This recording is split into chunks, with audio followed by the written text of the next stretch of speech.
Bom, no nosso primeiro vídeo da série, a gente falou sobre como se dá o desenvolvimento dos paradigmas científicos na teoria do físico e filósofo Thomas Kuhn. Hoje, como a gente já tinha previsto, a gente vai falar um pouco sobre como se deu o desenvolvimento, o surgimento desse paradigma do materialismo científico atualmente vigente. Então, vamos lá.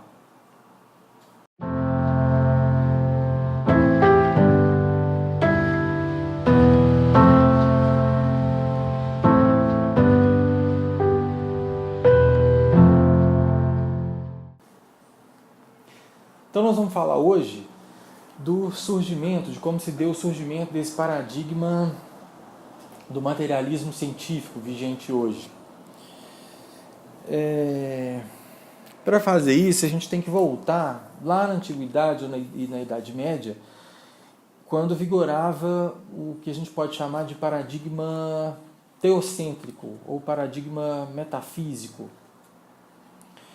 Esse paradigma ele tinha como característica a crença absoluta na existência de uma divindade ou de divindades, né, e que o mundo teria sido criado por essas divindades ou por essa divindade e seria também regido por ela, né? Então, primeiro com as tradições espiritualistas do Egito Antigo ou mesmo da Índia, né, que eram tradições iniciáticas, e nessas tradições o conhecimento, né, de uma forma geral, seja o conhecimento a respeito de objetos do mundo físico, ou mesmo conhecimentos transcendentais, eles eram sonegados da maior parte da população.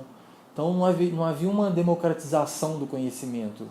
A massa mesmo, a grande parcela da população, ela não tinha acesso a esse conhecimento, que era restrito a pessoas que eram iniciadas, ou a sacerdotes, ou a monges, né, ou iniciados de uma forma geral. Era o que a gente chama de tradições iniciáticas, né, o misticismo iniciático, enfim, o espiritualismo místico, né? Enfim. E o corolário desse paradigma teocêntrico ou metafísico, ele veio com a própria tradição judaico-cristã e com a própria criação da religião cristã.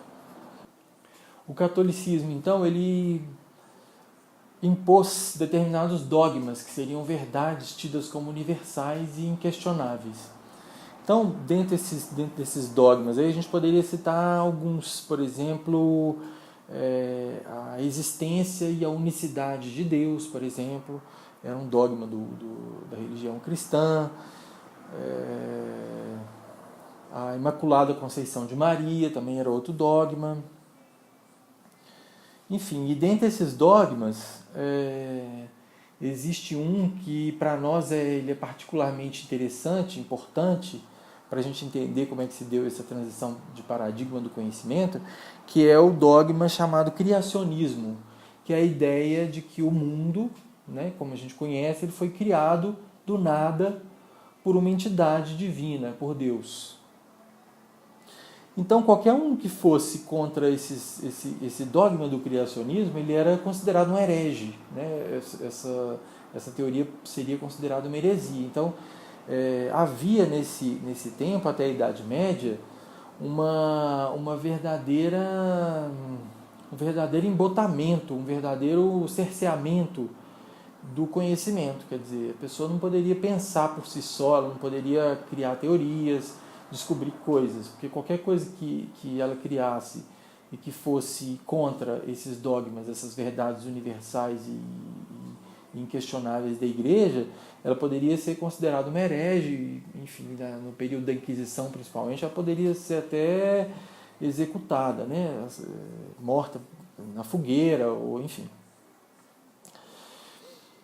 Até que surgiu o que a gente conhece hoje como a primeira, ou pelo menos a maior revolução científica conhecida, que foi a Revolução Copernicana, conhecida como Revolução Copernicana. O que Copérnico descobriu, né? Que até então, essa ideia do criacionismo, de que a Terra era o centro do sistema solar, ela era corroborada pela teoria de um matemático e astrônomo que morava em Alexandria, no Egito, chamado Cláudio Ptolomeu. Cláudio Ptolomeu criou um sistema astronômico e que defendia a ideia de que o sistema solar, de que a Terra seria o centro do sistema solar. Então, essa teoria dele, ela corroborava em grande parte, a ideia do criacionismo. Então, a igreja se lastreou, se baseou nesse sistema ptolomaico durante muitos anos, muitos séculos. E aí veio Copérnico, refez os cálculos de Ptolomeu e disse, isso não faz o menor sentido. Na realidade, por esse sistema que eu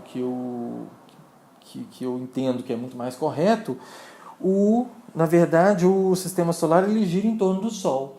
Então, foi a grande revolução científica, a grande virada paradigmática que modificou a ideia de que o sistema solar giraria em torno da Terra, né? E passou-se a perceber que, na realidade, o sistema solar ele girava em torno do Sol. Foi a mudança do geocentrismo para o heliocentrismo. Por que isso a gente pode considerar isso uma grande revolução científica, né? E uma grande, segundo, né, o que a gente viu na semana passada, que Thomas Kuhn chamou de revolução científica, uma grande virada paradigmática? Porque ela demonstrou que a igreja, na verdade, que a ideia, que o paradigma metafísico e o paradigma teocêntrico, né, estava equivocado, estava errado, né? Então abriu margem para o desenvolvimento de outras ideias científicas, para outras teorias científicas que não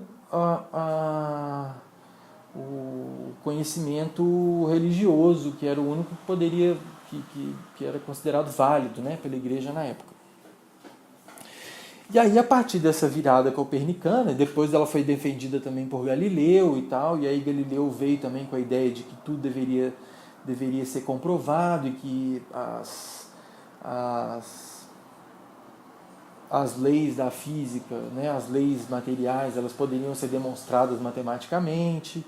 E aí ele deu início àquilo que depois foi desenvolvido também pela física newtoniana, que foi a transcrição das leis elementares, das leis fundamentais do movimento, principalmente, para a linguagem matemática, né?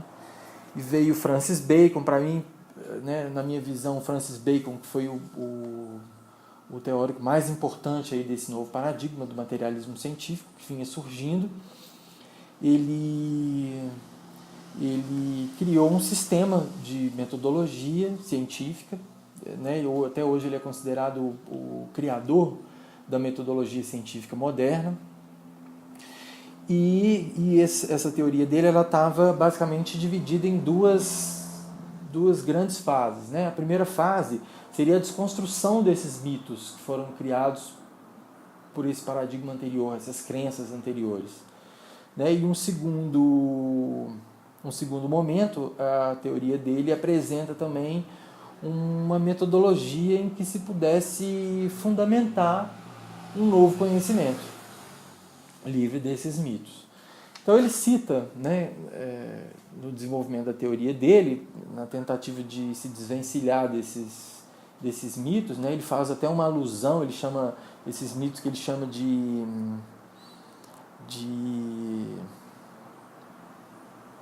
ídolos, né, numa alusão aos ídolos religiosos, né? Então ele diz que a gente tem que se livrar desses ídolos primeiro para depois construir uma nova metodologia. Então ele cita os ídolos da tribo, os ídolos da caverna, os ídolos do foro, da feira e os ídolos do teatro. Então, os ídolos da tribo seriam essas falsas percepções, por exemplo, ligadas à raça humana, falsa percepção dos sentidos, quando a gente acha, por exemplo, encosta num metal, por exemplo, a gente acredita que aquele metal está mais frio que a temperatura ambiente, né? Isso seria um um equívoco dos sentidos, que Francis Bacon chamou de ídolos da tribo. Os ídolos da caverna, que seriam mais ligados à minha individualidade, à minha vida individual, por exemplo, e à minha vivência, à minha contingência como ser aqui na Terra, né? Os ídolos do foro, que seriam relativos à linguagem, erros de interpretação. E, por último, os ídolos do teatro, que seriam as falácias, né? Que seriam os sofismas. Né? Por exemplo, a linguagem mitológica bíblica, por exemplo, a linguagem alegórica, né? de metáforas bíblicas e tal, que poderiam traduzir também em equívocos de interpretação, enfim. Então, primeiro a gente deveria se livrar desses ídolos religiosos, né? Dessa confusão de filosofia e de ciência com teologia, para depois criar uma nova metodologia que desse credibilidade para o conhecimento.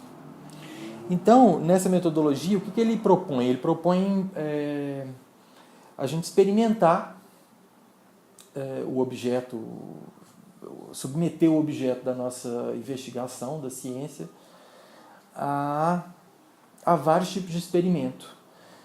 E aí, depois desses experimentos, a gente juntaria esse conjunto de experimento e chegaria a uma conclusão, juntaria esses experimentos todos numa norma ou numa lei que fosse universal e que servisse para explicar esses objetos. A gente chegaria em fórmulas gerais, né? Partir desses experimentos individuais para poder chegar em fórmulas gerais. Então ele foi o criador do que a gente conhece hoje como método indutivo, né? Aristóteles já falava na lógica dele, na lógica de Aristóteles, já falava mais ou menos sobre a indução e a dedução, mas foi Francis Bacon mesmo, depois, agora na Idade Moderna, que desenvolveu mesmo esse método indutivo, né? E a ideia da gente experimentar o objeto do conhecimento mesmo, de várias maneiras, e induzir, para uma fórmula geral que pudesse explicar todos esses fenômenos, né? E aí ele já se adiantou muito, né? Quer dizer, sugeriu que a gente poderia criar as tábuas de investigação, que seriam as primeiras tábuas de presença, que é quando a nossa hipótese tem um resultado positivo, as tábuas de ausência ou de negação, quando as nossas hipóteses não são comprovadas, né? A gente juntaria os experimentos em que as nossas hipóteses não seriam comprovadas. E, por fim, as tábuas de gradação, que é para mostrar o quanto que a nossa hipótese foi confirmada ou o quanto que ela foi refutada, né? Então, a importância de Francis Bacon para esse novo paradigma reside exatamente na tentativa dele de experimentar mesmo, de tirar primeiro os mitos, né? De afastar a gente dos mitos, dessas crenças religiosas, dessas crenças teológicas, e criar um conhecimento que fosse o tanto mais objetivo quanto possível, né? E aí depois dele veio também Descartes, que nessa mesma tentativa aí do princípio da dúvida, né? De que a gente deveria duvidar de tudo até que fosse provado, né? Também corroborando, reafirmando esse novo paradigma do materialismo, né? Tentando afastar a gente dessa dominação, desse embotamento, dessa opressão ao conhecimento que havia sido criado então pela Igreja Católica, né? E aí ele, do mesmo jeito, ele estabelece também métodos para que esse conhecimento se torne mais, né, ganhe mais credibilidade. E aí ele estabelece 4 preceitos básicos, né, que o primeiro deles seria considerar verdadeiro só aquilo que seja realmente comprovado, né, com clareza e precisão. O segundo seria o preceito da análise, que seria dividir o problema em tantos setores quanto possível para trabalhar cada um dos problemas separadamente, né? O terceiro seria o preceito da síntese, que seria conduzir o pensamento de modo gradativo, desde o problema mais simples até os problemas mais complexos. E o último preceito seria enumerar estudo em lista para que nada fosse esquecido, né? Então, Descartes avançou mais aí nesse método científico e a gente percebe que a tentativa deles era exatamente, né, desses teóricos todos, era exatamente afastar a gente desse misticismo, né, afastar a gente dessa crença metafísica que tanto impediu o desenvolvimento do conhecimento, né? A Igreja Católica é tão opressora, tão dificultadora, né, do conhecimento, e as próprias tradições também místicas tão sonegadoras do conhecimento, né? Então esses teóricos vieram para a gente tentar fazer com que a gente percebesse que o conhecimento ele pode ser desenvolvido de uma forma objetiva, né? Sem precisar recorrer a misticismo e sem precisar sonegar conhecimento de ninguém, né? O conhecimento ele pode ser democrático, de uma certa forma. E aí esse paradigma do materialismo ele tem seu ápice, né? Seu auge, né? Até então a gente trabalhou mais nas ciências naturais, mas ele tem seu auge quando ele é trazido também para as ciências humanas. E aí é com Nietzsche, né, os filósofos Nietzsche, Marx e Engels, que isso tem seu ponto máximo. Marx e Engels, eles trazem o que a gente chama de, hoje, né, a gente chama de materialismo histórico, né, que refuta aquilo que a igreja, primeiro, a explicação que a igreja dava para as desigualdades, né, que a igreja dizia, justificava muito as opressões e as desigualdades aqui, né, entre os seres humanos, numa vontade divina, ou uma possível recompensa depois que a pessoa morresse, enfim. E aí ele diz que não. O que o materialismo histórico fala? Né? Que, na verdade, essas desigualdades, essas opressões, essas relações de poder, essas relações desiguais de poder que a gente vive aqui na sociedade, que elas são produto, na verdade, de relações materiais entre seres humanos, né? durante a história da humanidade, né? Enfim. E aí o que ele explica é que, na realidade, né, ele dá o último golpe na metafísica cristã e explica que, na verdade, o mundo como ele é hoje, né, e a sociedade como ela é hoje, ela é um produto histórico dessas relações de opressão havidas entre os homens, né? E aí Nietzsche, trazendo essa mesma reflexão que Marx fez na sociologia, para um âmbito da filosofia ética também, né? Ele, principalmente em dois livros que eu considero que sejam os mais importantes da filosofia de Nietzsche, para a gente entender essa virada paradigmática, né? Essa sedimentação do materialismo, aliás, que seriam os dois livros, A Genealogia da Moral e Para Além do Bem e do Mal. Nesses dois livros, ele tenta demonstrar também, mais ou menos ali daquele mesmo jeito que Marx fez na sociologia, que as regras morais, as normas morais, né, criadas, e o direito, enfim, são também o produto de relações de poder, simplesmente, que na verdade eles não são o produto de uma metafísica ou de uma vontade divina e nem de nada disso. Na verdade, o homem criou a moral e as regras morais de acordo com o interesse daqueles que detinham o poder historicamente e geograficamente, né? Então, cada sociedade criou suas regras morais de acordo com o interesse daqueles que detinham o poder na época e no lugar, né?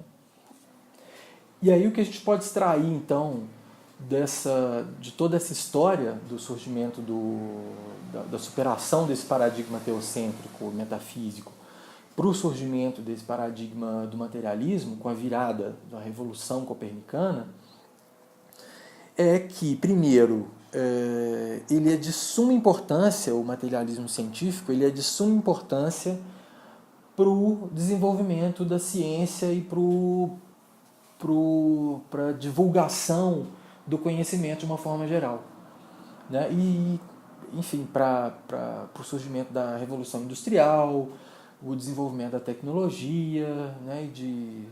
Do conhecimento mesmo de uma forma geral. E, segundo lugar, o que é importante também a gente perceber é que ele veio como uma reação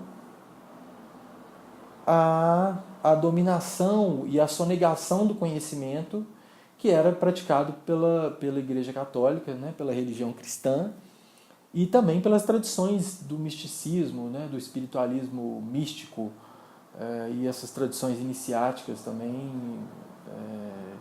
supersticiosas e